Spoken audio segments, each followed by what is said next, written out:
Thanks. So thank you.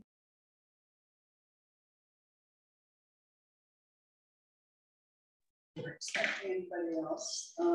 Tommy might be coming by Zoom. Oh, okay. You have Zoom? You have I don't know, Larry, we have one member who I don't know if he's coming in. Marty is not coming today. So. I should have put you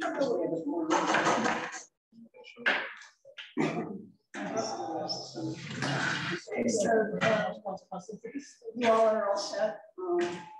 So this is our Wisconsin Broadband Committee, but we also have members from, well, I forgot what yours is called, BAF, but fiber optic alliance. Yeah, pulling in holes in that, or more than a whole section of 10. About 600 homes.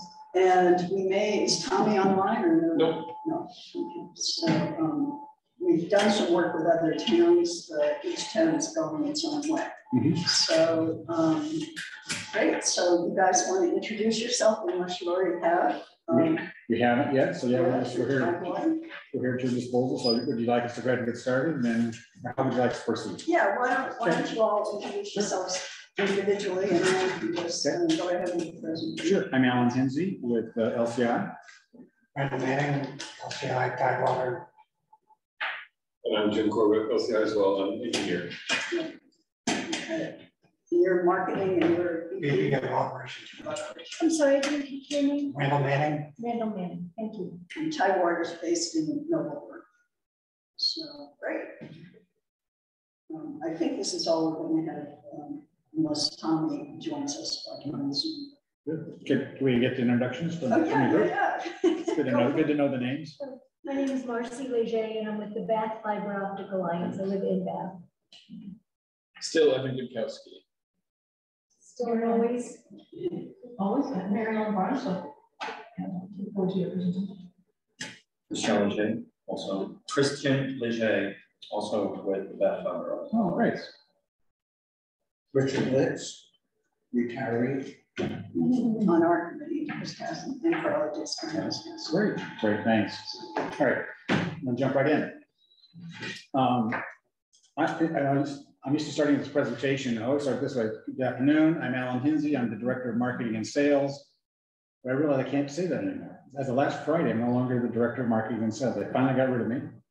I ended my full-time employment with LCI as Director of Marketing and Sales. I want to talk to you about this semi-retirement thing. See if that really is such a thing. Because look, it's the next week and I'm still working. Yeah, well, you got retirees. Yeah. We got to stop at some point. Anyway, so I stopped working full-time for LCI Tidewater as the Director of Marketing and Sales, but I am still doing some consulting work and contract work with them. Technically, I'm not supposed to start that until May 1st, but we had some things going on, so I wanted to set in. So first of all, that's me. Randall is he's our Vice President of Operations and Engineering, and he's one of the owners of the company as well. And Jim's already introduced himself. He's our engineer, our outside plant supervisor, outside plant engineering division. So, I wanted to have them both here because it gets down to a presentation where I know nothing and they know all of the good stuff. They know all the real technical answers. So what I want to do is I just want to, because I always assume that everybody knows who we are, and I'm always amazed if they don't. You know, we think everybody knows who we are, and we don't. I'm going to give you a quickie. It's really about 5 minutes. Here's who we are. Then we put up the map. Then we go to Google Earth and we start showing the network stuff, which is what we really want to see. Okay. And then we can talk about where we are, what we're doing, and how that might interest you, or how it might fit in with your plans or not, and just answer questions, have a conversation. Okay. Cool. So LCI. Let's see if I can get this thing to work. Let's see, first technical problem. There we go. All right, locally, family owned. You'll see that stamp a lot in all of our stuff. Proud to be a family-owned main business. So that's clearly one of the things that we bring to it. It is a family-owned business. Shirley Manning is the, you'll notice the similarity in the name, Randall Manning, Shirley Manning. Shirley is the owner, president of the company. She has owned the company for a long time. And it's run on a daily basis by her 3 children, Randall Manning, Rick Manning, and Kathy Pelletier, the vice presidents of the company that do a lot of the daily operations. Shirley still is actively involved in running the company on a daily basis as well.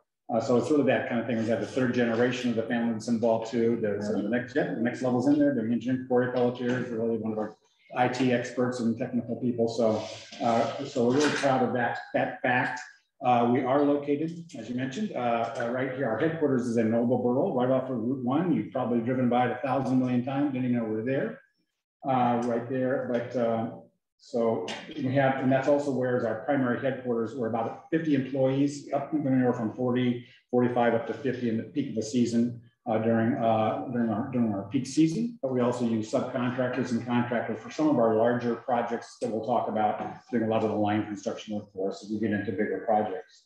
But we are, everything else though is, one of the things we like to say too is once we go into a community and we start doing fiber build, we may use a contractor to do some of the line construction work, but everything, the last touch of a customer is always going to be one of our people wearing one of our shirts, coming to your house, hooking up the ONT, hooking up the router, talking to the customer. And from there on, it's a customer relationship that we have all the way through. So, and then we maintain and operate it completely ourselves once it's up and ready to run.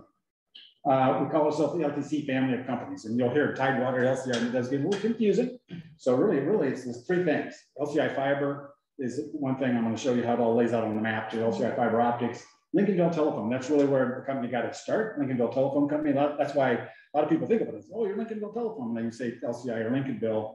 Well, we're more than just that Lincolnville Telephone Company, but the LCI fiber as well. And also Tidewater Telecom, which is also another one of our independent, incumbent rather, local exchange companies for telephone services. So we had two telephone companies and kind of a separate fiber optic broadband portion of the company as well.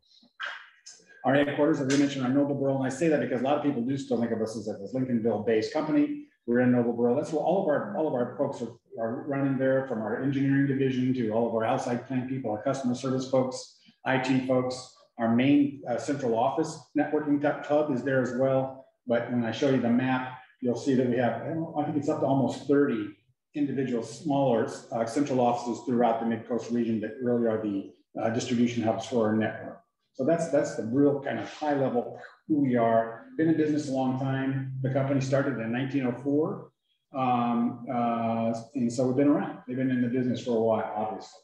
And I guess the one thing we're wanted to mention too is that we're really make people aware of that too. We started as a phone company. We are a phone company, but we clearly are making the shift to becoming a broadband services provider, particularly fiber optic broadband is what we've been doing for the last, well, how many years? When you did your first fiber? 14 years ago. 14 years ago. So since that time, we've been building that capacity. One of the first companies to do that, making that switch over from DSL to fiber. Fiber to the home. Fiber to the home, right. Yeah, before that. Yeah. So just to look at a quick look at who we are. This is our footprint. We really are from Bangor all the way to Freeport. It's another thing people don't know that either, but that's where we are. So just get a quick look at that. Our Lincolnville phone company area is obviously not Lincolnville area. It's most of Lincolnville, part of Hope as well. Tidewater Telecom. We do have Hope and Appleton up in part of the Tidewater Telecom as well, but the biggest part of Tidewater Telecom is this Damascata area all the way down the Pembroke Peninsula, that whole area. You might think of it that way. And there are other parts of it as well. But the rest of that footprint really is our LCI fiber optic network territory. We have fiber optic broadband throughout that area. I'll show you those maps in just a minute, so you get a sense of where we are and where we're not. But we're not just those two phone company things. We've broadened out where we're competitive in those other areas for fiber optic broadband. Okay, so here's the map. So all the way from Bangor to Freeport, the blue lines really are there. You're going to get into more when I pull up Google stuff. We'll really be able to zoom in and show you street level stuff and all that things if you want. But the blue lines are our transmission fiber lines, kind of our hub fiber lines for a lot of how we deliver and maintain our own network. The purple lines, once we get into those, that's when we're in those individual towns and streets where we have what we call loop fiber. So basically every home or business along that route is able to receive fiber to that premise based on those connections that we have in those local areas. So we're in all these areas: Bangor, Belfast, Lincolnville, Northport, Camden, and we have customers in all of these areas. So once again, people tend to think of us as a smaller regional telephone company. We are that, I'm proud of it, but we're also this.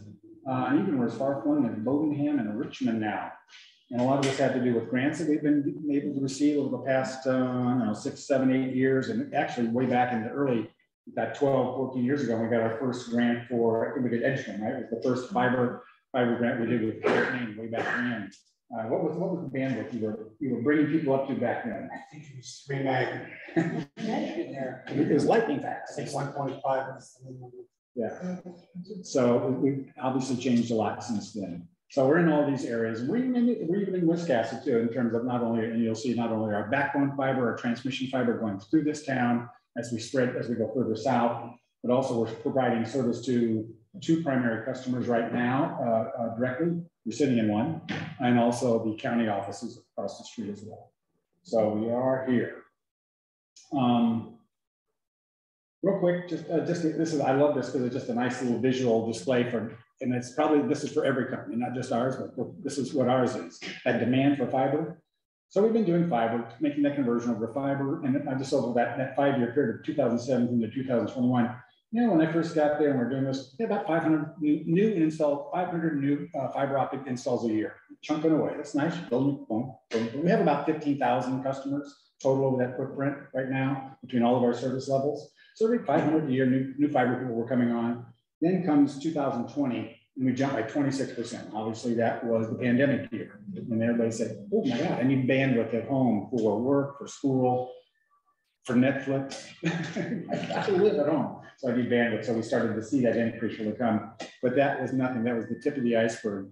That next year, 2021, we saw a 52% increase, and we did over 1,000 installs in that year. So that has become our trend line. I haven't had a chance to, we haven't been out doing much presentations, actually. We've kind of just been busy, especially in the pandemic, everything changed, you know. But I haven't updated the slides since last year. And I remember at the top of that, I said we were on pace for 2022 to do another 1,000 installs. Well, I'm sad to say we didn't make that.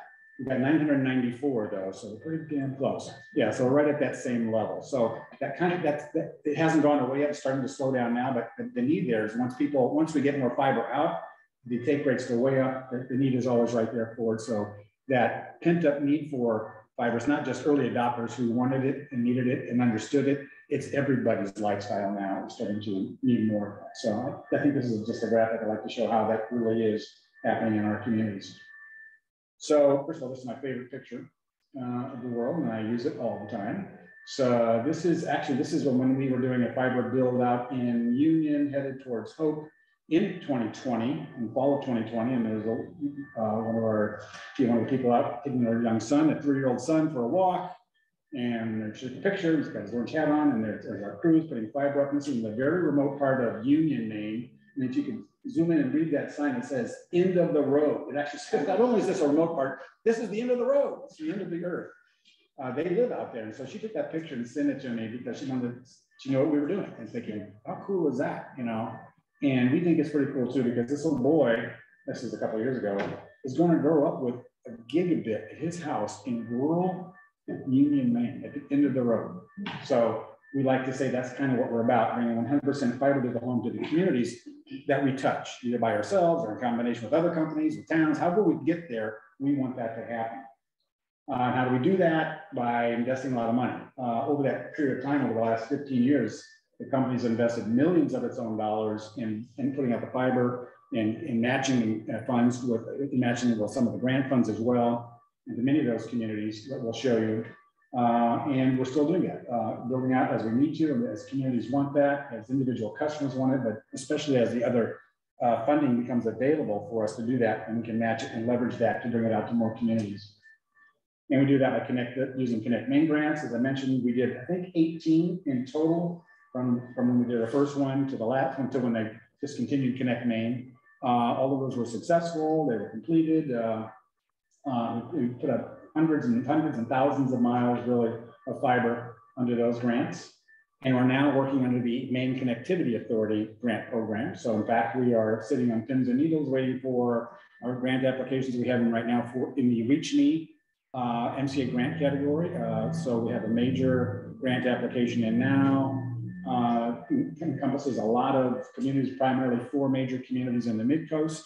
And we have partnerships with those towns and with the county as well, and matching for some of those grant funds. So we will know shortly About a week from Friday, I think is when the actual decisions will be made. We have a lot of, I think it's gonna be good. We think if we're lucky and successful, and we think we will be, a number of these communities in Lincoln County, and there's one in particular in Knox County as well, hopefully we'll move that next step forward to becoming 100% fiber to the home community. So we're getting closer. Those funds are extremely important, and we're learning how to work with them. The other one are federal grants. That's something we really hadn't done much of before. When COVID came, we became involved with that. The first one was the CARES grant. I don't know if you're familiar with that. That was in 2020. That money became available. Nobody quite knew what to do with it, how to access it, and we kept pushing and pushing and working with Peggy Schaefer and the Connect Main Authority and those folks, and we were able to put a grant application together late in that season, and we were able to secure $2.6 million of that federal funds for Winnebago, Hope, Appleton, and Bristol, and it was specifically for households that were unserved, and that I think that was under 50 by 10. I think was the. What was it, 25? I remember. I think it was lower. Unserved households who had a student or a teacher living in them. So we worked with our school districts, superintendents in those areas, and they helped us identify. It was very touchy because that's student addresses and very confidential and all that stuff. So we had to develop these partnerships that they had that information. We didn't see it, but we were able to put that together, and we were able to get the grant money so that we could build out fiber in those communities in front of another about almost 350 homes. We built 100 miles of fiber. Somebody, yeah, but she went the other way. Oh, yeah, she won't get it. I tried that. So we were able to build about 100 miles of fiber based on that grant. And with that one, it was interesting. The grant became available like November 1, right around November 1, by the time they finally got everything done. They said, oh, by the way, you have to have it done by December 31st, because that was that federal grant period. And we just threw everything aside and hired everybody we could, and we just ran 100 miles of fiber. And it was because of that, a number of towns have really benefited from that process. So we did that. Another federal grant I want to mention too was we were able to secure one for Jefferson, Maine as well. It's another $3.5 million project that we were able to hop on in 2021. The state was saying, hey, the NTIA, they've got this other pot of money. There was this federal money that hadn't quite been set aside they were still deciding, was the treasury going to do it or somebody else, all that. They had this pot of money for broadband. Is anybody interested in 13 state projects were funded? There were only 13 in the entire country, 13 state projects, and we were one of them. So we partnered with Connect Main, and it was us and Axiom and CCI. We had projects in there. State got $28 million. We got $3 million of that for the town of Jefferson. We've got funding for 625 unserved homes in the town of Jefferson, and we're in the process of building that out right now as we speak. So those have been tremendous opportunities for us and those communities to really expand that level of fiber. And then working with innovative municipal partnerships. We try to come to the towns and say, what do you want? What do you got? Where do you want to go? We've had a lot of success working very closely with broadband committees in particular. One I always use as my example is Bremen. When we got that Connect Main grant, we worked very closely with them. They held our feet to the fire. We held them to the feet to the fire. They helped us get marketing out. They helped us reach customers. They helped us understand what their priorities were. So it worked really well with them. And that's become our model going forward. And we've been doing that with all of the other communities that we've been working with. And then it depends. It depends what those towns want, the funding they have to be able to offer or not. Depends. A lot of things have changed depending on funds had some ARPA money at the time.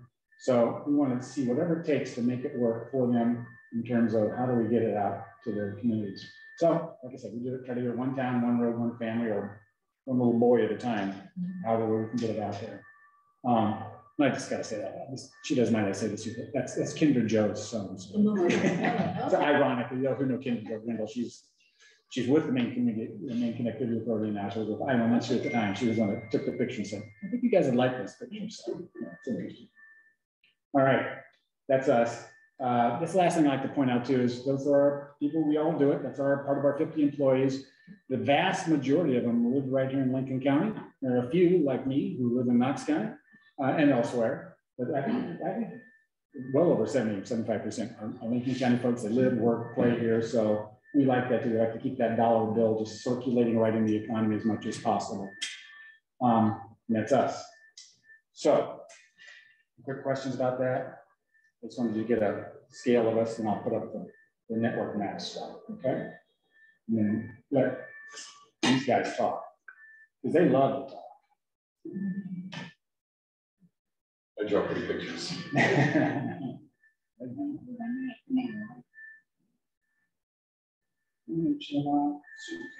Huh?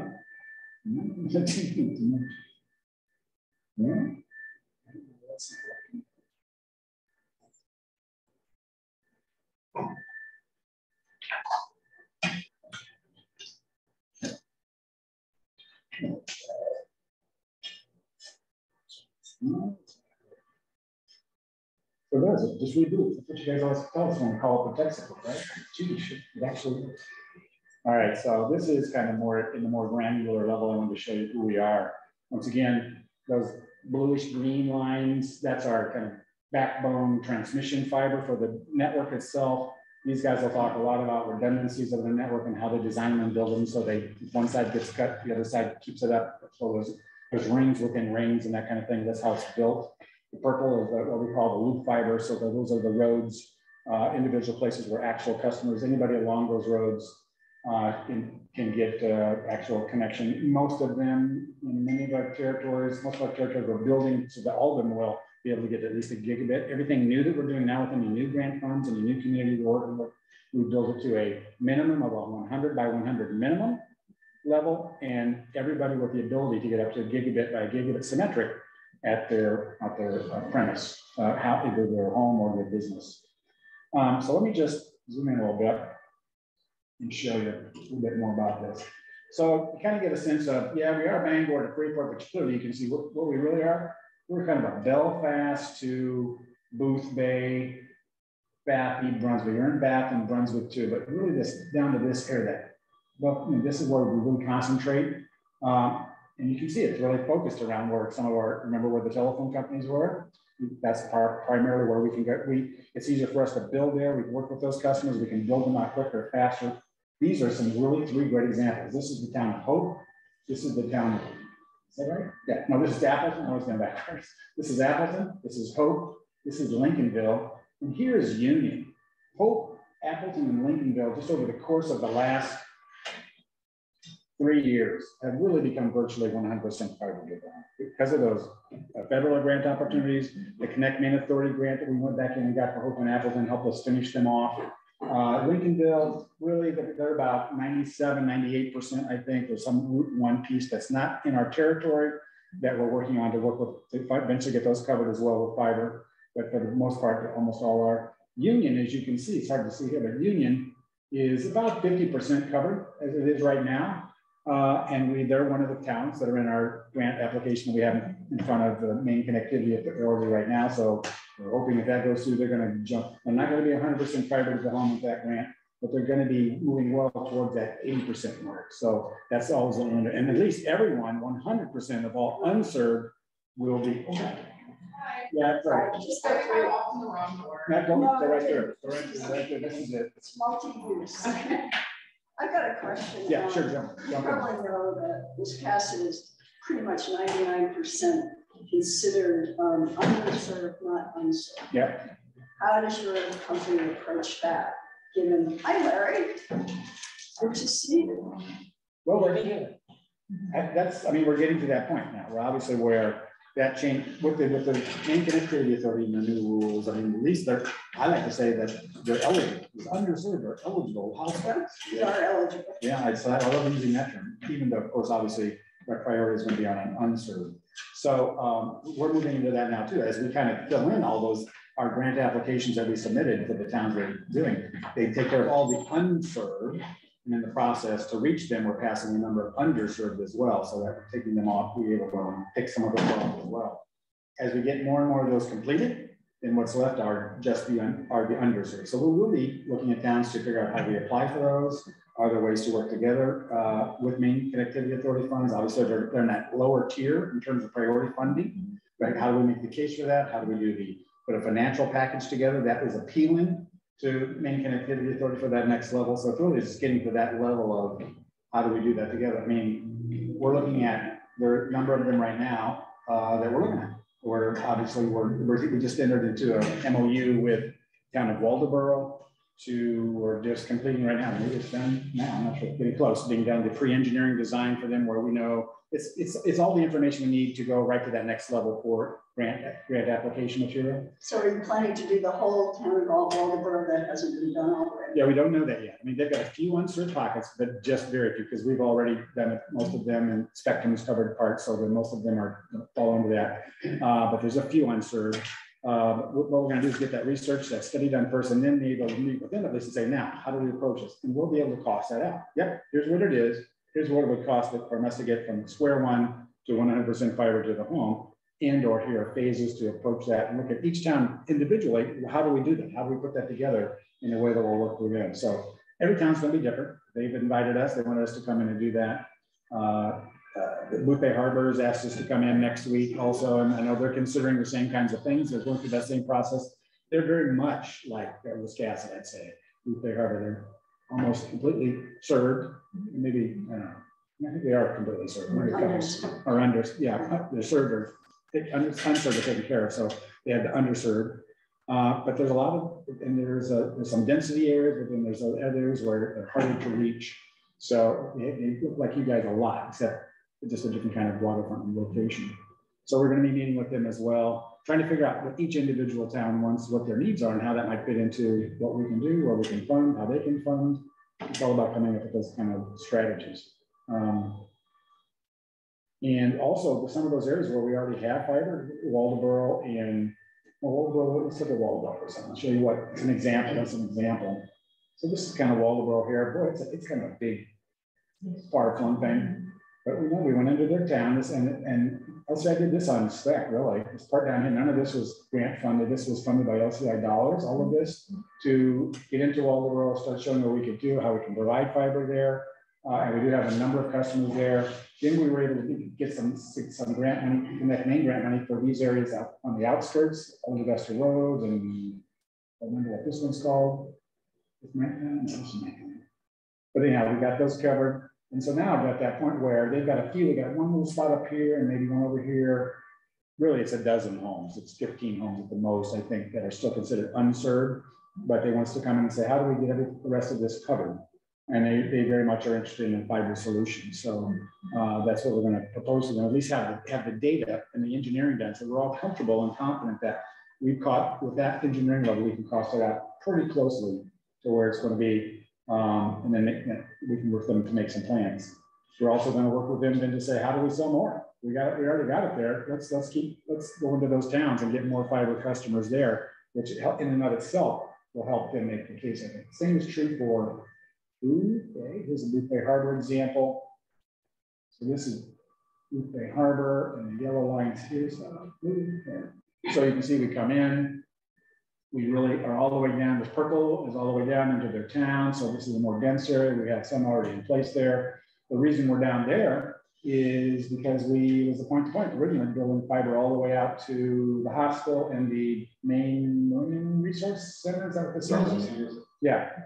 That was bigger on that. Big was on the east Lupe side. Yeah. So we ended up building out some fiber to reach those, and then from that, then eventually got into doing that more individual looped fiber to those individual homes. Are these your poles or you renting poles? In our highlight territory, most are our poles, but outside of where LCI is, in Waldoboro and Jefferson, in Wisconsin, Bath, where somebody else's poles, we have a lease agreement on those poles. So if you remember the map, Lakeville Telephone, Tidewater, our poles, LCI, black.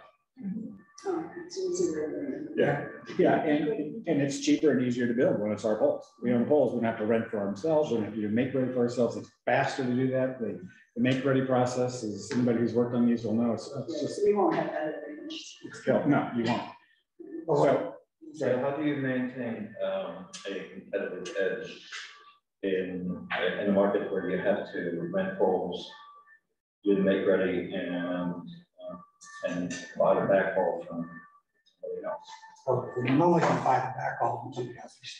We try to build up our network. So if you look at the light blue lines, you can see what town was showing. Where do you want me to go? I'll start with Broadband. We're down here for business customers, the hospital, Bigelow Labs, in St. Andrews Village. So you can see the purple lines came out of those blue lines. So if you go back to the Waldeboro, you can see the blue line went down through town and back out. We have some business customers from Maine Health along the way in Waldeboro. So we built this years ago. So we built off that blue line for multiple reasons. One is there are multiple waves of 10 gig networks within those blue lines. And they're built in redundant fashion. So we stay up, something gets cut. So we try to build off our existing network. And that way, the major backhaul you're talking about and the quality of service, the redundancy stays there where we build. So like Wiscasset, bring it down. Wiscasset. Too far? Yeah, There it is. yeah. So we come right through town with our backbone network, and that's a redundant build. Yet another path that we have, and so we can build off that. We put a local loop network right here in town, and we're cutting into an existing backhaul network. It's very large and redundant. It goes by my So house. So where you have breaks in those blue lines, they're joined, it's because the blue line is continuing in the purple areas. Is that, am I understanding? Yeah, exactly. From a technical Yeah, standpoint? like right here, like I said, when here, there's a fiber that's dedicated, there's a transmission fiber that goes along there. So you, The blue, you have purple's on top of it. You have loop lines in the same place where you have the We try to do that because of the quality of the network. Yeah, no, I understand. And so you get down the back, it's the same thing. Yeah, that was an interesting process. Again, so we have a path that goes down the back way in the path to Woolwich. But we also lease a fiber, a set of fibers that go all the way back on your point back through here. Part of this back too is that, like I'm looking at Bath right there, and some of those actually should be purple that are light blue. We can actually feed more off of that Bath network there, for example. And a lot of times now, when we build it, when I'm placing cables, I'm placing something bigger and I'm looping it. So it not only is it a backhaul fiber, but it's also a serviceable fiber as well. So that's why some of those areas you'll see just a purple line now. It does both. But for what most people really care about, can I get fiber off of that? You don't care about my network so much. You take the purple off. Some of that blue and Bath is probably just loop runs. Right, it's potentially, we could actually serve a lot more customers out of that than really what that shows. It is loops, and when we first started building this, we actually were putting loops in front of just houses. We've gotten to the point now that we put a loop in every pole. I mean, it helps us network-wise. The pole has to be moved, it gives us slack. But then we have the ability, somebody builds a house all of a sudden where there wasn't a house, no problem inserting. We actually have equipment central office in Bath. It's Yep. redundancy. It's on it. And the Bath is an interesting, you talk about that competitive advantage. One of the things they do, this is a great example. Went into Bath and you went into Bath to serve the municipal facilities. And there are 8, I think, or 7 or 8. And so he built this ring, basically fiber ring to do that. Well, then once you're on the pole, even if it's just point to serve that, then you can overlash on that too, to put on more fiber. So that make ready cost goes away. Once you can put it once, correct me if I'm wrong. Yeah, thanks. You can actually overlash onto that. So it's a lot cheaper to do it once you're there. So that was a good, and that's for me, I'm no longer the sales guy, but when I was, Bath is where I want to be. Of course, a lot of houses there, so let's get out there, let's do that. But it's harder to maintain that. So we're getting to that point. And then back to your question earlier about costs and stuff. There have been more rules that have gone in favor of third-party competitors like us, where now we can attach to the bottom of the pole, to the top of the pole. We can actually, we're not stuck in a certain position on the poles anymore. So it can help reduce make ready, potentially help reduce make ready. That actually happened for us up in Bonehead. That was actually a great example. We looked at it years ago when we had the rules where we could not view the bottom cable. And it was, you know, maybe like $500,000 or so for make ready. Then we came through years later when we were allowed to do make ready on the bottom, touch the bottom, cut that cost significantly. So I don't know if you know what make ready is, but Yeah. you know, okay, a lot of people don't. But maybe not everybody Maybe does. explain it. Yeah. It's basically making the poles ready for us to get on. Right, so there's already people on it. Tell me who owns the poles. Most. CUP and Consolidated. So CMP and Consolidated on most of the poles. So basically what it is there are certain rules to be on the pole. Communication cannot be closer than 40 inches to power for safety reasons. And then you have to be going over roadways, you have to be 18 feet over main roadways, you have to be 15 feet or 15.5 feet over driveways. So there's certain regulation heights that we have to maintain. So what the make ready is making sure that, okay, if we attach to the bottom, are we going to keep 18 feet over that road? Or if we attach to the top, are we going to keep 40 inches from power? So it's making sure we stay in that communication space on that pole. So that's what make ready is making room so that everyone is still compliant, so that a truck doesn't drive down the road and hit a low cable, or the technician doesn't go up to work on a cable and gets electrocuted. And it did quite costly. And the pole, it's on the pole. It's a small pole compared to a large pole. I just wanted, this is that they mentioned the Bodenham one. So we got a connect main grant to do Bodenham, so 3 years ago, something, I think. And it's really this yellow line here is the Richmond Town line, Bowden, Richmond. So this is Bodenham. These little lines going down here, they were completely unserved. Nobody was going to do anything. Consolidated wasn't going to do anything with them. Comcast wasn't going to do anything with them. So we got grant funding and town put in some of their TIP funding to help us offset some of that. But to get there, we're going out of a central office in Richmond. And it allows us to build to that. That was part on our dime to build to those people that have helped us. Then you're talking about how to be competitive. This is very sparse out here. That's why nobody wanted to build them. That's because it's expensive to build them. That's why they become these little islands of DSL, you know. But if you go into Richmond, there's density there. So we were able to make the deal here, fund that ourselves, pay for these with the grant. That helps it make the project worthwhile so we can actually get in there and feed something that normally would be cost prohibitive to do. So how would you approach Wiscasset or Bath for this? Because we do have some density, but we only have, 6 unserved or 7 considered by the mapping unserved. Yeah. I think our conversation would be, you know, what makes sense for us, but what are you looking for? Do you have specific areas you need to know? No, we want the whole town fight, period.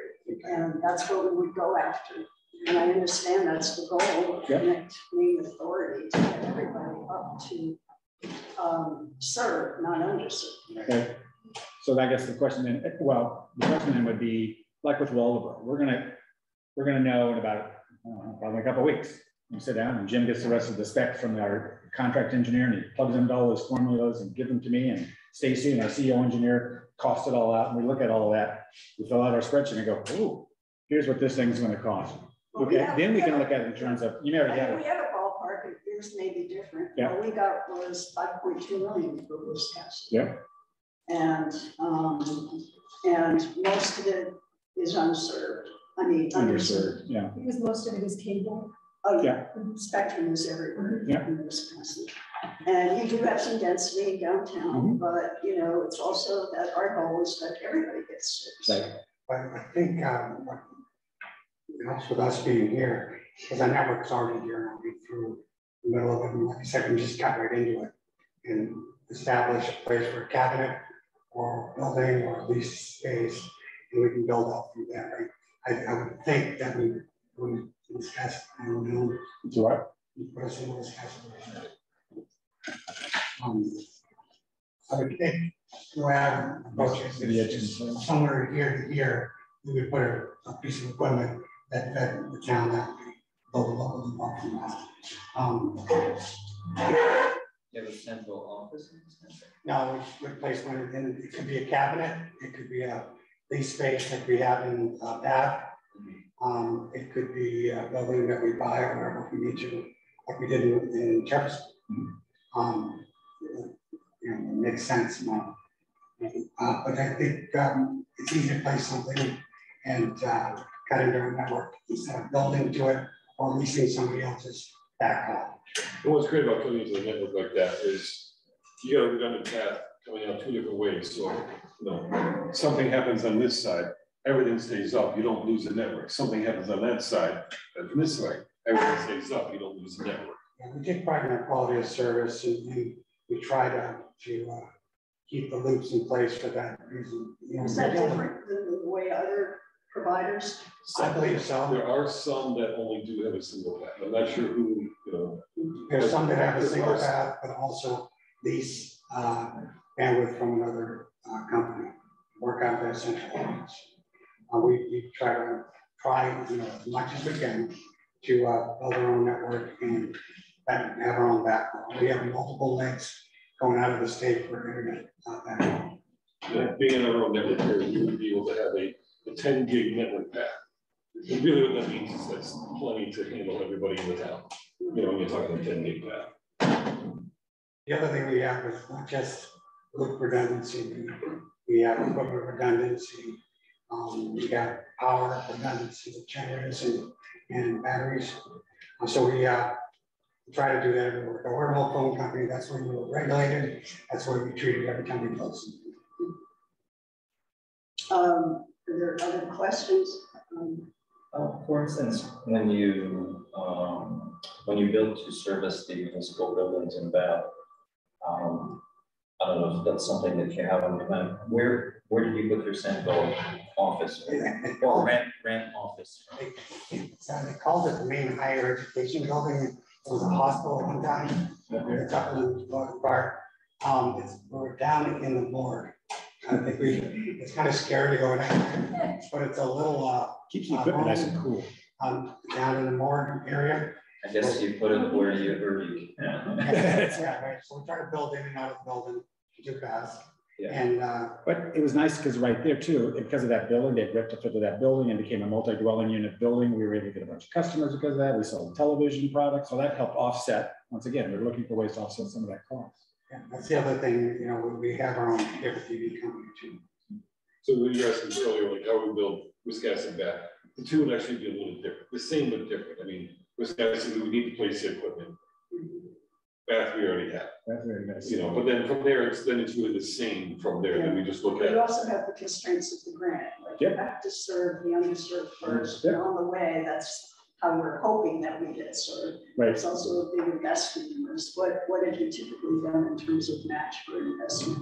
And I'll tell you, you of course know we've talked with Consolidated, right, and they've asked for $150 from the town per premise, okay, matched with 100,000, comes to a total of 283,000 that the town and the county would put in. I'm sorry, say again, how much? $283,200 to be precise, of what the town and the county would put in, hoping to leverage,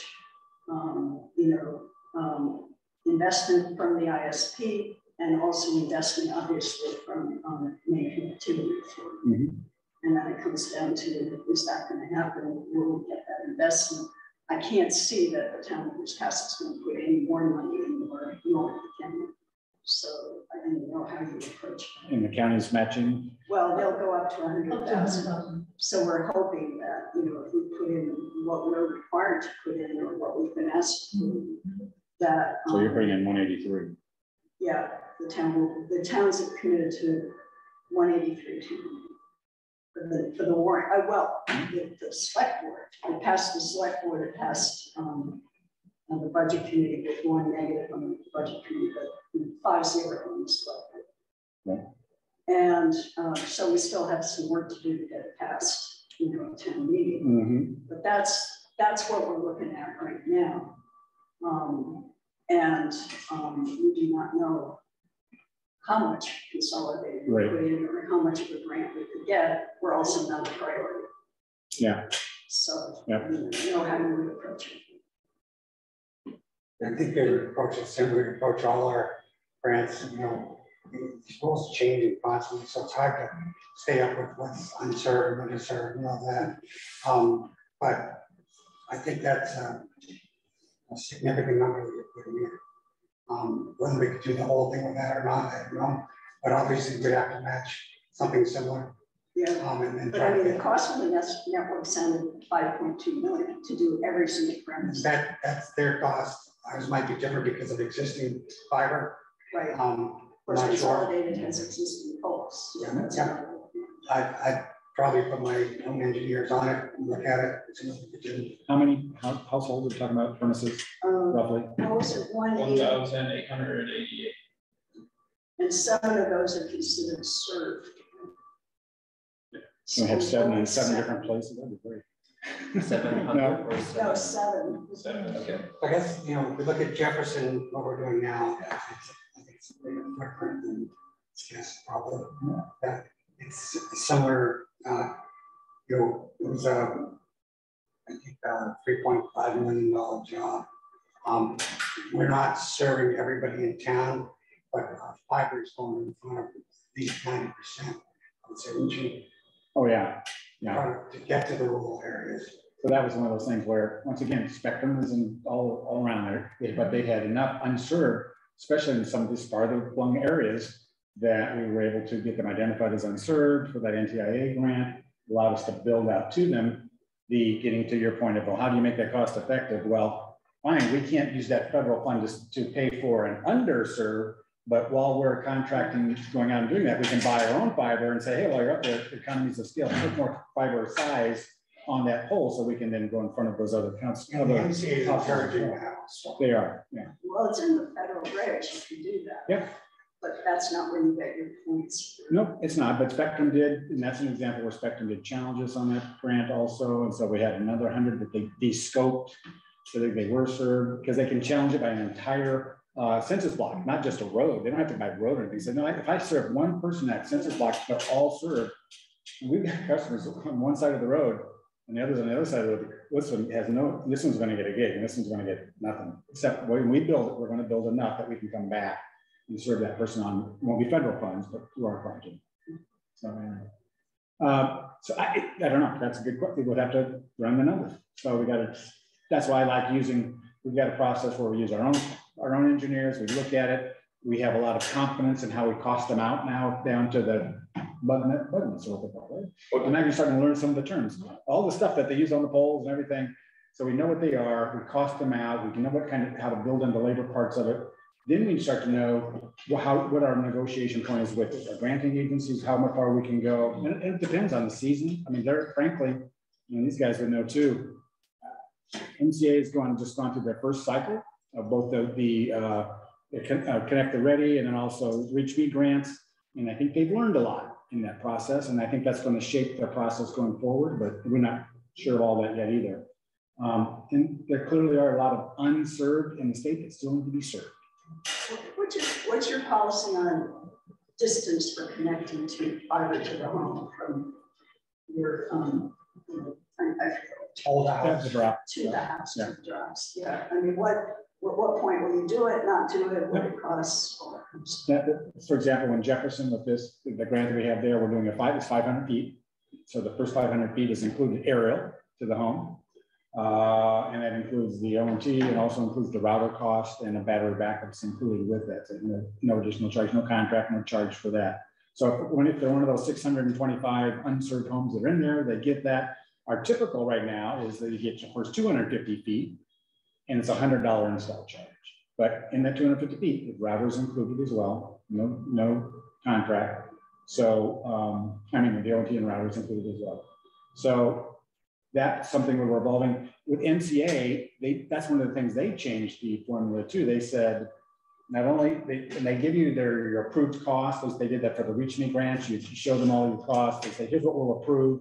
Not only do they give you your dropped cost, all those things we just talked about, pull to how much you're going to get, but they also have what they call long drop. Anything that's beyond that 500 feet, how many of those are there? Give us the estimate for that. And they give you a certain dollar. And I think I can't remember what dollar amount we got per foot for those as well, but it covered all those zones. So basically it was literally pole to the premise, regardless if it's beyond the 500 foot. So I think that's the new MCA. formula, so we'll be asking for that. And in a grant like that, also underground facilities have to be included. They do. Costing, and MCA provides grant allowance for that. They do. Yeah, I think they were doing, we typically, we've been looking at it like $16 a foot, I think, Jim, underground. Yeah, we were finding those costs like $15, $16 a foot, right? It really is cost. And so we're becoming better, much better. We did some quick engineering on projects in the past and missed some underground stuff. And man, that hurts. And you got to, it costs about $90,000 to $100,000 that we didn't count on. And it really, And we, because you have to reach these premises. yep. If it's a third, even if it's, So this might be something, I'm sorry, your name. No, go ahead. Oh. Sure. So I was actually taking notes for something that has there. So I pay attention. Because, you know, I'm interested because we're seeing that, we're seeing that in a lot of places in Maine where you have like small subdivisions where they did at one point build some phone infrastructure that was on the ground, but didn't make any provision for cable or anything like that. just direct there. So are you able to use, in some cases, are you able to use existing infrastructure, or do you have to? It depends on the scenario. So if there's existing conduits there, you actually have to see who the conduit actually is owned by. So if it's like a housing association and they place the conduit, then the conduit may be owned by them, and we can actually go ahead and use that same conduit, no problem. But if Consolidated or Spectrum or Cable TV, they place it, they own it, and we can't own it, and we actually have to place our own. So it's just kind of, it's a case-by-case scenario to see what was done, to see what we can actually use. Because I mean, if I'm placing one in our area, Tidewater area, I place that conduit, I'm not going to want competition going to my conduit. I place it, that was my money. Yeah. But in many cases, it's going to be either a cable or a phone line. It's not necessarily not going to be overbuilding fiber in a underground. Right. Well, I mean, and so like if you have a housing association, they pay to put that conduit in. So that's basically it's a private owned conduit. So we could go with that. It's like I always tell anybody whenever I go to their house, from the pole to the house, that's your property, that's your conduit. Yeah. You place that. Anybody can go into that. Like even when I'm asking them to place it for us, like I always recommend put a 2-inch conduit, because say cable TV comes down the road later on. That's your conduit, they can go in there. So it's really gonna be a case-by-case basis, and we're looking at different ways to try and reduce that cost of $16 a foot. One of the things is we're looking at, we always talk about 2-inch conduit. Maybe we can place a smaller conduit that's can be put in by what's called a ditch witch, basically, or a vibratory. So it's just, gets to the ground a lot easier, a lot quicker, less digging, less intrusive. Makes everybody happy when we try and do it that way. So we look at those options and see what's best for the scenario. So I'm just looking at the time. We also have other business. Do we have other questions? So in Bath, where you guys are is mostly in the downtown area, is that correct? Well, it circles downtown, but goes up to the hospital building there. That's where our office is. And it kind of goes up more, a little bit from there. Kind of Thornhead area, is that where that hospital is? I mean, it's no longer a hospital. It's in this area. Yeah, what about Yeah, I've been called multiple things. I don't know. I know. What is it, 2 or 3 story building? Yeah, it's a pretty good sized building. One time I heard it called Maine Higher Education School. Now it's got multicolored unit in it, and multiple business customers. I came in a little late and you made it all the way and hadn't covered it. What is your processes for maintenance and damage from weather? Oh, we're a regulated phone company since 1904, so our process has always been the same, and our guys are right on it, and it's in a very short period of time. We have some very large customers Maine Health and the banks, and they have praises all the time for taking care of us. So if you wanna, you can actually show your stuff. If you want to see it. And as long as the fiber itself doesn't break, we have generators that are going to continue to our central offices and keep that signal going. So if you've got power in your house, if you've got a generator, you'll be able to stay up. And then the other thing too is as far as like, what do we do for when there's a storm? First off, it depends if power's down. If power's down, there's nothing we can do until they get out of the way. And that's just safety wise. And then we can, get ours, back up there. But we react as fast as we can for any breaks anywhere as we can. What's good about Wiscasset and Bath and Waldemar, it's right next to us. I mean, it's just a few minutes away. A little area about to do something in Bangor and bring in contractors. We don't have any fiber to home customers in Bangor, so many business customers. So you have commercial customers? Mm-hmm. Yeah. We actually have a network that goes all the way to Prescott, back for the Mira now, is it? Mira. Versus. Change the name runs. It's the power company, member Hyper. Look a lot of the fiber. My question then would be,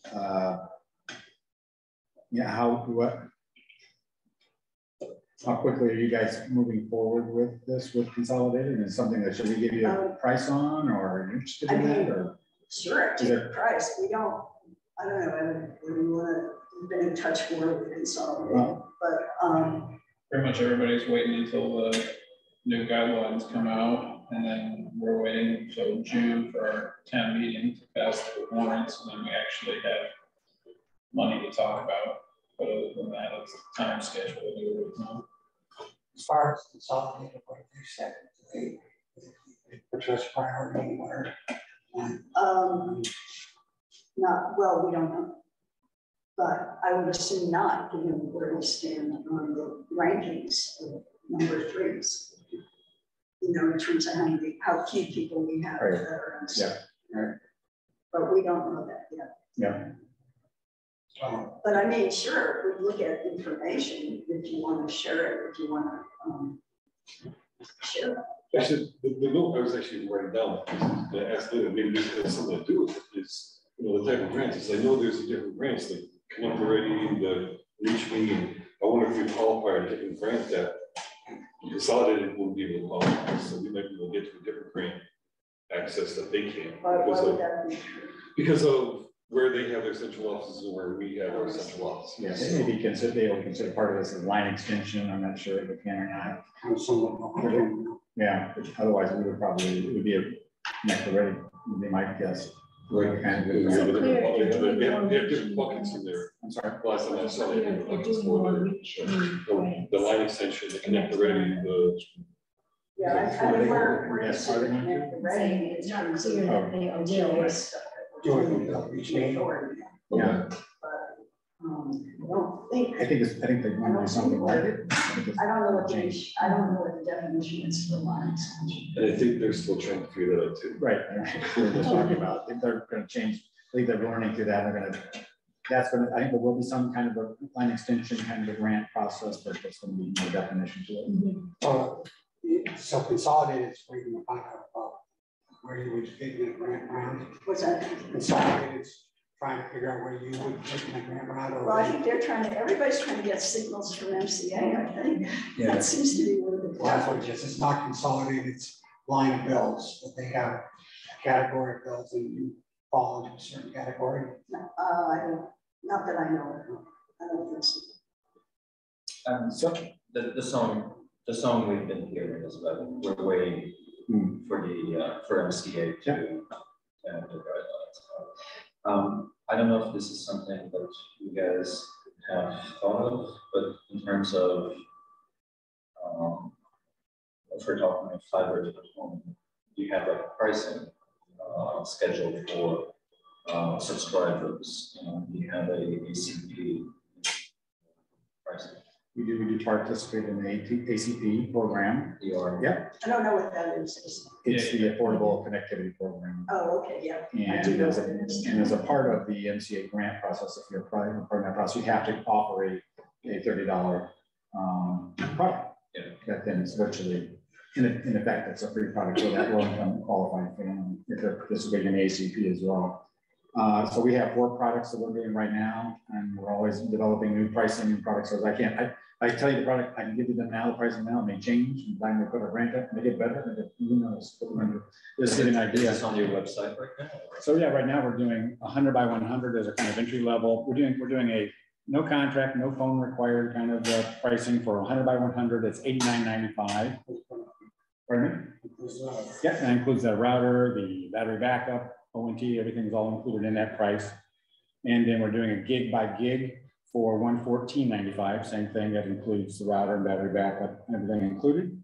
We also have what we're calling a bundle package for a 50 by 10 for somebody who wants that, but a phone is a part of that bundle package, and it goes for $74.95, and a 100 by 20 bundle package for $94.95. So that's kind of where we are right now. It'd be good to get that if you send us. Yeah. With that Yeah. person. Yeah, and it's all online. You go right online, and put in your town, and pop it up, and you can fill out. It doesn't vary by town. So like for Wisconsin. It does a little bit. Some of our islet towns, only because the taxes and fees are different. The taxes and fees are different in our islet towns. So the towns that are telephone company towns. Yeah. They actually have. I think we can work out 1-year deals or whatever to set pricing with the town if we work together. So we can do it by June. So it's a starting point. Yeah, I think so. Yeah, that's part of what we can talk about. So, and I have a question then. So the $183,000 that the town is committed or may commit to, the select board said yes, but then it's going to go to town vote. How was that arrived at? Was that?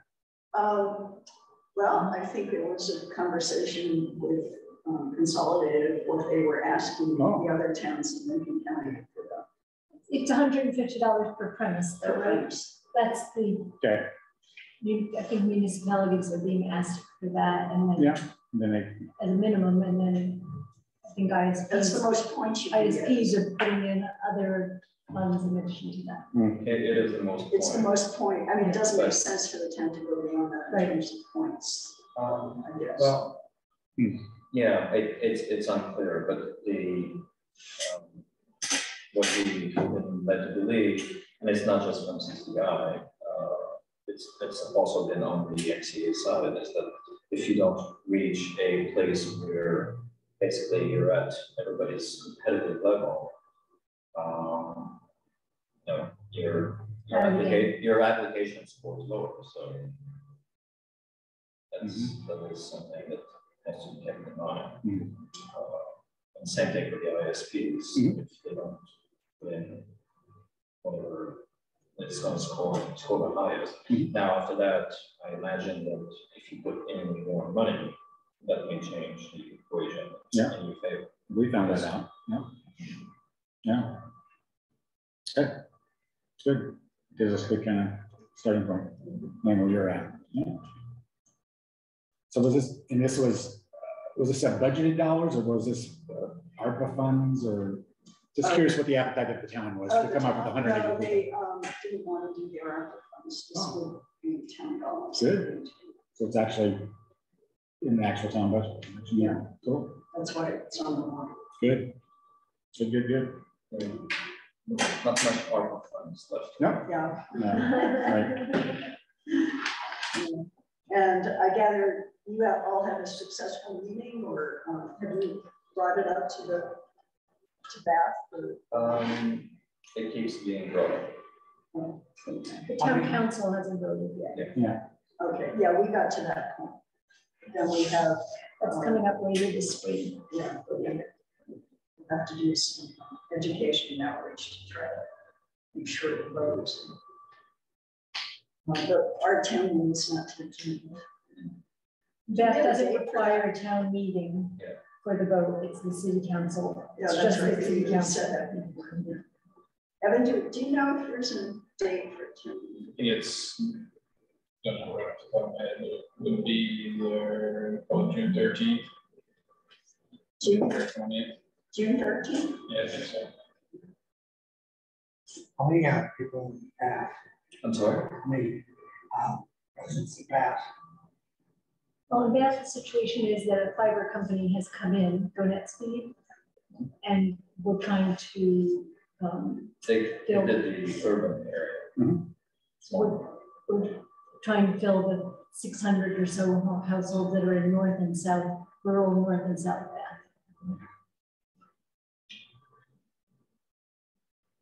And you've done this, have you done the same thing? You've kind of got a proposal for that and got a ballpark engineering study? Yeah. Okay. I mean, it's so in the works. As I'm sure Jim can attest, it doesn't appear overnight. So Right. yeah. Every town's a little special. Yeah. Right. And Woolwich, have they been participating also? Is there something they're doing? Yeah. And Woolwich, Dresden, Wisconsin, have all talked to Consolidate. Yeah. I don't know where they're at. Did they pass some town council? Well, They haven't held their town meeting yet. Yeah. Their town meetings.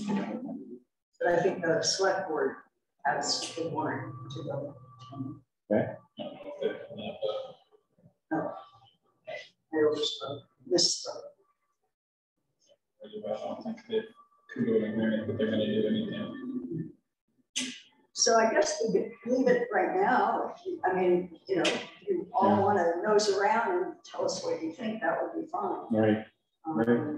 We're kind of in, as Evan said, in mode of waiting to hear more from SNCA, how they're going to score, and their consolidated is that as well. So, What do you think is the town agnostic as to provider based on price? I mean, or do you just, in other words, if you make, is the deal with consolidated? well, we haven't made any decision. You want to see what's, that's your kind of a commitment level in terms of dollars from the town. Yeah, I mean, Good. and to be competitive in the process, that is kind of the going rate. Some towns did much more. They did more even though it didn't matter. I think it was leaders that went in over that. It didn't help with the scoring, but yeah, so that's where we're at. Okay. Good. Good. Anything? Great. Anything else we can answer for you now? Do you have a contact or a comment or something? I don't work there, so I don't know. I'll give someone my Yes, of course. email me. I can forward there, but definitely find LCI online. So Yeah. not a problem. I actually don't have insurance.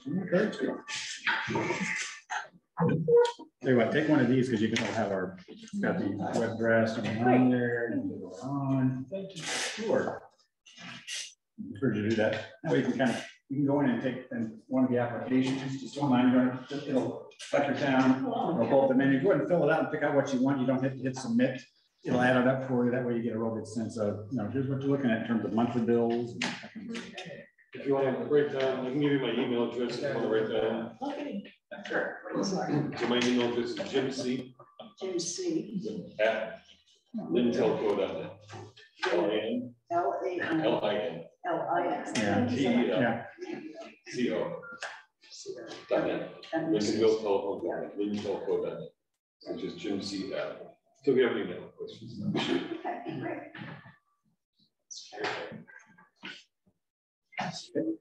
Thank you.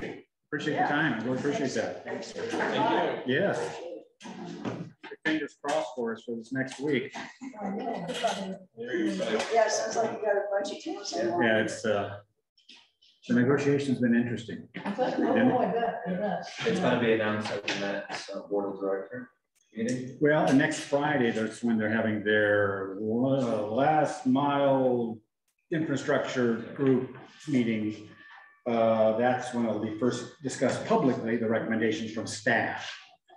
Then it'll go to their executive board. I think the week after that. So we're hoping to make their votes I guess at that meeting, or is it at the, I got confused. What We is it? just need to know how many applications for $20 million. There were $62 million worth of applications for 20 million. Yeah. That's why I was actually saying 12 different applications, because I know that one had the 60 million out of the 20 million, but I don't know what the other buckets had. Yeah, right. Yeah, good point. I just assumed we're not. Right, but, and this is why I was asking the question, is I'm wondering if we would, because of us, being providers, we would have looks familiar. a different budget because of what we have available here as opposed to what, I don't know. I forgot to ask. Important question, absolutely. We'd love to know That's what I'm hoping. This is yours also. No, that's yours belongs. They found it. I mean, I said, Oh, we had a screen? well, I was hoping we had a wall that I could use. I didn't bring a screen. And yeah, they had this one, so it's great. Yeah. We're not totally in the dark. No, it worked great. Me personally, we're not. You did good. You did good. Yeah. Thank you. Thank you very much. We have some great stuff to get to, like approving the minutes. Okay, don't That's the next thing. I didn't approve the minutes of the March. Thanks again. Yeah. Yeah, Richard, you want to, or Larry can second. All in favor? Okay. John. Thank you. I'll close it. Here, close this on. And then we have an annual report that's due for the Broadband Committee that I attached. And did anybody not get it? I think I sent it to everybody in the list. Not that that is so relevant to you guys. No. But you guys met Larry, by the way. Larry is one of our members. Nice to meet you. From Bath. And so I didn't know if I know Marty saw it and said, why aren't you mentioning the fact the warrant was passed? And I said, because that happened in 23. It didn't happen in 22. Right, it's for last year. Yeah. So And it's also chicken eggs not hatched.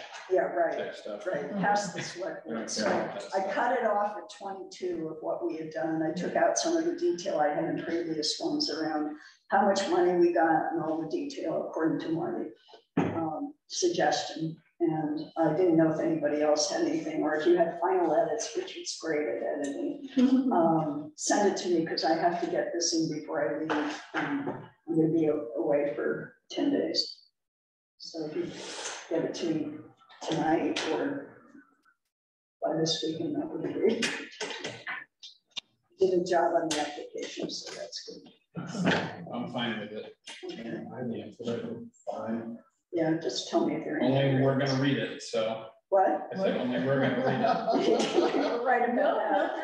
We're going to support Okay, the a lot of people picking up that book and the guy reading it. Yeah, I'm almost done with my Stars of Fire. There you go. So the only, oh, wait a minute. I also wanted to hear about what you guys did for your outreach, because we haven't spent any money on our connectivity grant. I don't know if you have, but I just did my report today that said we didn't spend anything. So can I go through the course a little bit and what we did? Sure. I mean, we had a message that we wanted to have out there, so we built. I built the website. Right, I loved your website. We still haven't stolen it yet, but. You're welcome to, you know, there's no copyright. Yeah. So, I thought it was really good. You haven't looked at it. I thought it was really clear and simple. If it's a good idea to you and it works for you guys, you know. And one of the reasons we did that is because the town wants, and you know, the situation in Bath is they want to see people raise their hands and say, this is important to me as part of the, should we pay for this? So it was important for us to make sure we had vehicles for people to raise their hands. So that's why there's a join me button on the website, join us or whatever it says, so that people could become part of our group. Yeah. And so they can say to town, we have over 100 or whatever it is, subscribers, blah, blah, blah. So that's So have you been getting good participation in that. We did. We also did every door. EDDM mailings, every door direct mail. Oh, So prepared. I guess we I don't should know, write maybe, some- but I'm going to call you if we need it. Well, it's actually pretty simple. The post office has routes that you can purchase these routes for, X number of dollars. So for us, it's like for 625 homes in one area, you had a mailer that went out for $110 or $114. The way it works is you have to pick a whole postal route. Oh, I see. So the town, Wiscasset's probably divided into, say, 8 postal routes. And instead of paying 45 cents a postcard, you pay 19 cents. Oh, I see. Okay. And Yeah, you probably know. then they have specific sizes. If you get these oversized mailers in your mail, they're like menus or a landscaping company or whatever. That's typically they're using EDDM. And EDD, like dog. Edward, David. Okay. And it's a more cost-effective way of doing mailings. And we had people come to meetings with those mailers in their hands saying, am I at the right meeting? So that, people look at them, so that was good. And And how about people do they do the join button? I mean, how many supporters do you think you have now? right now we have probably close to 140, something like that. Over 100 of them are in the, we call that the exclusion zone. So between when SP has its territory, whoever is out of that territory, we call it the exclusion zone.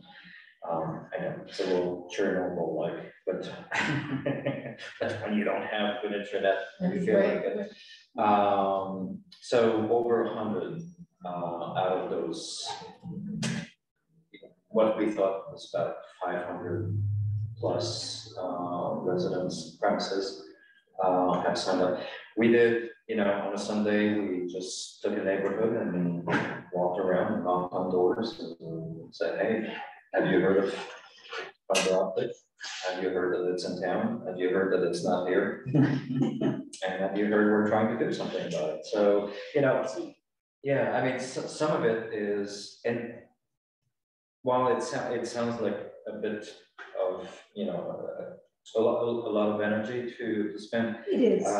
It is, but it's also energy that you probably would spend in other areas at times when these people are showing up, and then they want to know, well, what is it all about? You've already done a lot of this messaging ahead of time. So the other thing is that we've been encouraging people to write to our city council to tell them it's important. So there's been a lot of emails to city councilors. That's probably a blessing and a curse to the city councilors. And that's an advantage from being we're not a city group, but it's not to say that you don't have people in Wisconsin that feel like they're committed to that, to take this outside municipal world. We've been trying to make sure that everybody is being nice, because ultimately we need the city's support in that. But I think the message is getting through slowly. More outreach at the upper level than we had to do. People who don't have a service, they're like, yeah, hell yeah, I want that all the time. Yeah. There's an app called Nextdoor, and it's like a neighborhood social media thing. No, I think we have. And there's probably one for Wiscasset. And there's also a Facebook page for Bath called Bath Friends and Neighbors. And so those, because they're very narrow audiences, have been good places to post things also. And we're seeing, hey, did you take the Go Net Speed? Yes, it's amazing. There's a lot of that kind of discussion. But also like when we did our town meeting for the I wanna hear about residents, that too. we posted on there and we left EDAPM about the meeting and so on and so for the meeting itself, that was a little bit of education about what is fiber, why are we doing this? And then we had Kendra Joe actually come to our meeting and present a little, and we found that that brought a lot of context to the work that we were doing. Cool. That it was like, it's not just some people who live in the neighborhood who you're sick of hearing from. It was like, what is our effort in the context of the whole state's effort? So I recommend that. Yeah, I'm gonna nab her when she's back from vacation. Yeah, she, either her or somebody else at the MCA, it really anchor what you're trying to do in Wisconsin on a state level. And for a lot of people, stakeholders and residents, just to drive the point that this is important on so many levels, and that you're not just trying to do that because you think that it's important or you want to have it in your house somewhere, and the fact that towns around Maine should not consider that as a consumer driven thing. This is a utility, and it's a question of making sure that everybody has access to this utility. Does she use those words? I mean, many of us have been saying it's a utility, but I don't know if she uses that. Just I can send you the videotape of our meeting. It was taped by the city, so you're welcome to. Oh yeah, I should look at that. And there was also an article in the Times Record. Oh yeah, we reached out to the press. Yeah, sorry, we'll send you the. Told them to cover it, and they. We also can get help if we think we need it. At her last email, you probably got it. Demerit or something, Dan Demerit. And I thought I had reached out to him, but I didn't. He just sent an email back earlier today. He did. He did send one. What did he say? I didn't see it. Didn't read it. Okay. It was mostly to you. I was just CC'd on, and then I was like, okay, I'll tell you. Okay, so I don't know if that's useful or not. I mean, it's free. I mean, Is he the communications person for them? Yes. we pulled down some of our money, but we're not using our money anyway. So this is what the money's for. I think we didn't have as much of a hub, but I think there are quite a few hubs in Wisconsin, and being a city, you just call yourself a town initiative. You have access to a lot more distribution point or visibility point, printing signs, like posters and things like that. And especially if you got a get ready grant, surprisingly, people are looking at this and they're seeing what they need. So if you're posting something that relates to that, often their eyes go to that.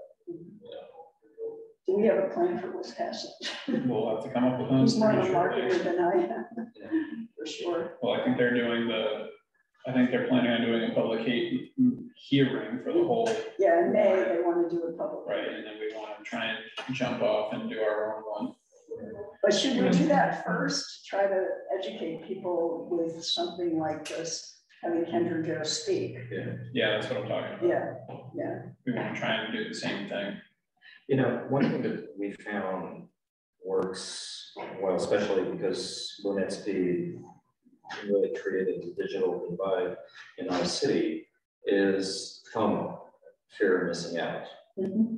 I've heard it that way. But fear of missing out is not just at a town level. It's also, we here in Wisconsin, we want it. It's going to Freeport. It's going. We don't have enough of that in Wisconsin yet. We still have the people of satisfied saying, well, cable's fine, getting them to change given how much we're served by cable. Property value. Yeah, that's true. I mean, and all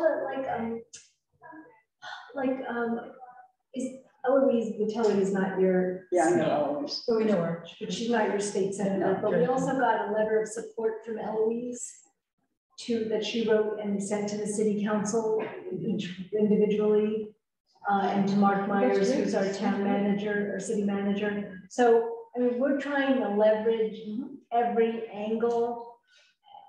Have you talked? If we see a lit button somewhere that we can press, we just go down. Good. Press that button. Sorry, what were you? The opportunities, if you have fiber optic, to get jobs that you can do from your home. I was looking at jobs from LLB, and there were several jobs that was a qualification. If you didn't have fiber, don't apply. That's so interesting. Say it in a meeting. And like, we've been collecting quotes. So some from Eloise, some from bloggers, some from townspeople who wrote a note to one of their, we've been asking them to CC us when they're writing to the city council, so we know what they're saying. And just about things like, I can't work from home because there's 3 of us working from home. Or, you know, if cities and towns that don't have fiber in the future are going to be left behind. Things like that like, sorry. You know, I think those are. So to your point, we have a friend who works in the logistics department of LLB. And you would think that this is something you do in an office somewhere. And no more. She goes to the office once a week. If that, she does everything, and some of these she needs, positions were High level. Oh, yes. Yeah. So she needs constant phone. And yesterday there was some meetings in Bath happened on the first Wednesday and the third Wednesday. Our city council. Our city council. And basically we asked residents who are in that area to show up and tell their stories. There's a public comment segment that's switched in after they approved the minutes of the previous meeting. And because, you know, they've seen a lot of our faces, as you can imagine. We wanted to have other people.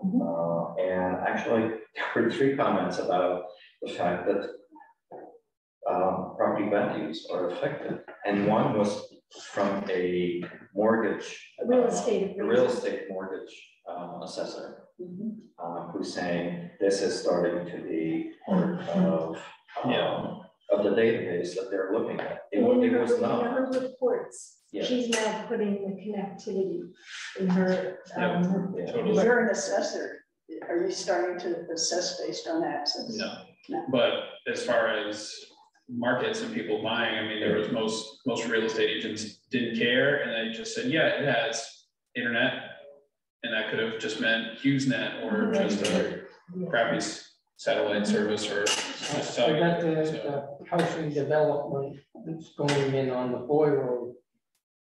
Their starting price on the 14 places and going in there is 400,000. Yep. And then they don't want cable, they'll want. Yeah. Broadband. Yeah. So where is that developed? Fort? I didn't know that. I haven't been up there either. And I have a neighbor that I plow snow for, and she and her wife, her sister, have built houses side by side within the last 3 years. And her house is probably 12 to 1,400 square feet. And the second floor is finished. It's ready to be finished. And she put it on the market 2 weeks ago for a little over $1.2 million or something. And last week, somebody offered her $300,000 with the second floor not finished. This is rural Wisconsin. It's on the Bradford Road. Bradford. Yeah, I mean, there's not much supply. That's part of what's going on. Yeah, I mean, access is important for people who live in our towns already, but it's also important for people who want to move to them. The only other thing I was going to mention is Mary Ellen and I don't know with you guys or anybody else, was on the education superhighway webinar thing. I don't know if you Yeah. guys Yes. want it. Yeah. So the ACP has like a, what's that group called? Education Superhighway's got a training thing to get people hooked up. What's ACP? Affordable Connectivity Program, Oh, yeah, that's right. the $30 thing. So anyway, we're hopefully within the next 2 months, we or somebody else or National Digital Equity Center, whatever, we're gonna put more energy into that and hopefully find more people locally that wanna help people sign up for that. So it's got a, That's great. Rather than just signing to the FCC website, right, you know.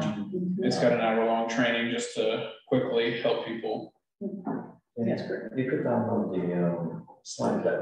Yep, I'm still waiting for them to send it to me, actually. Oh, I don't think I Well, we got our work cut out to get a schedule going quickly for community outreach. did. So did you want to have a public meeting before the, Yeah, Warrants? before the one. before the warrants? And what Al is saying is we could do an information meeting with Henry Joe, but the town's talking about having a hearing as well. Just for all, yeah, for But your meeting will be more fun and interesting than the warrant. yeah, that's what I'm saying. How many people are going to come out for the warrant public hearing? Well, this is. I know that you want to, I don't. get me Yeah, wrong, I know, know that's that the you do. issue, that's the issue. I mean, we've got we've got a different issue of, I think in the outskirts of Wisconsin, what the importance of this is. I don't think so. You don't think so? Oh, they have the worst internet. No, maybe not. So I think I think it's just by income level, in terms of, whether they care or not. And we found the same in our, it's like people who already have a hard time to put, you know, to tie the ends of the line together. It's not their priority. Although if, you know, their kids want to use internet, so the ACP, the Affordable Connectivity Program, could be a game changer for folks like that. I want to ask you, because I don't know, they came to you guys today to, they had contacted you. yeah, we can chat a little bit about that. Yeah. Motion to adjourn the meeting. Oh, I just want to ask you a couple of questions. Okay, We can do that at. would like to adjourn? Yes, Okay. okay.